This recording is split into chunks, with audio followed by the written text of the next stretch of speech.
This is John Leake with Historic Homeworks.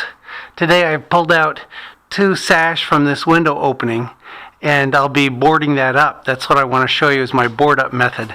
I've got my boards already cut to length and a couple of side strips. These strips are shaped about 1.5 or 2 inches wide, could be even a bit wider. And I've cut a dado along one edge, forming a tongue that just fits into the parting bead groove in the jamb of the frame.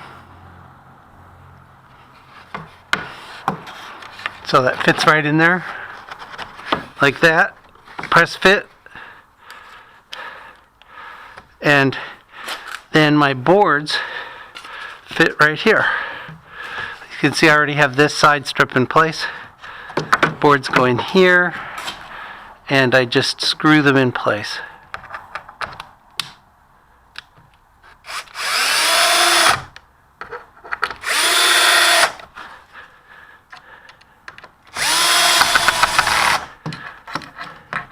It goes pretty slick and quick. It's pretty straightforward work.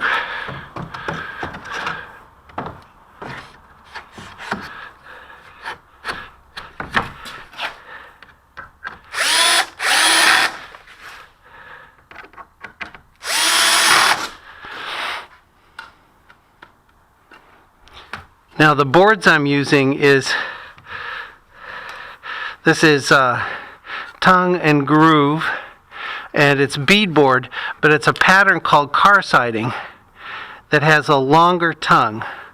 The tongue runs almost 3/8 of an inch wide. On ordinary tongue and groove, that might just be 1/4 of an inch, but on this it's nearly 3/8, and it's called car siding pattern boards. That extra depth of the tongue and groove just gives it a little more weather resistance.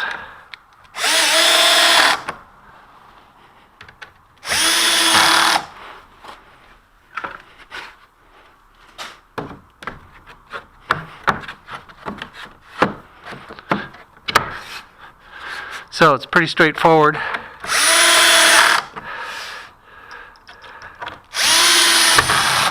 And I like using these narrow boards rather than one single piece of plywood or even 2 pieces of plywood, because it's easier for me to carry a bundled up stack of short boards.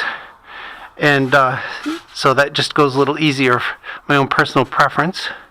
And also, I think this method meets conservation level standards as described in the Window Preservation Standards book, because there's absolutely no damage to the existing fabric of the window, the frame here on the jamb, or the sill, or the header, because there's not even any screw holes. Very often in the past I've just set a piece of plywood here and just put it against the stop and screwed it on to either the exterior stop or into the jamb. But this doesn't even leave any screw holes or nail holes for the board up.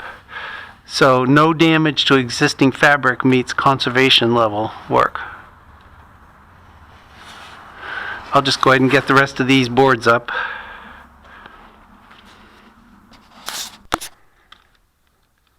The only little trick to this is that as the boards come up, the pulley and the sash cord, if you've left the cord in place, the knot on the end of the sash cord sticks out into the place where the boards need to be. So I just need to trim off the corners of the boards to go around the pulley.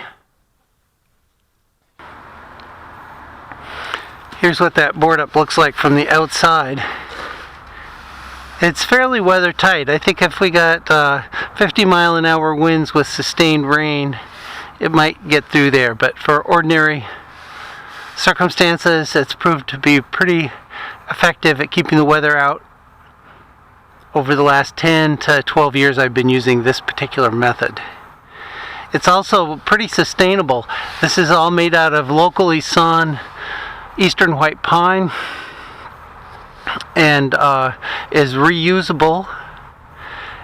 The only thing that's not particularly sustainable are the steel screws that I fasten the boards to the side strips with, but those are reusable. I've used the same handful of them for 10 or 12 years now, and of course steel is recyclable. So I think it's a pretty good, sustainable, conservation level, and practical board up method. Looks alright. Looks like boarding up, made out of boards.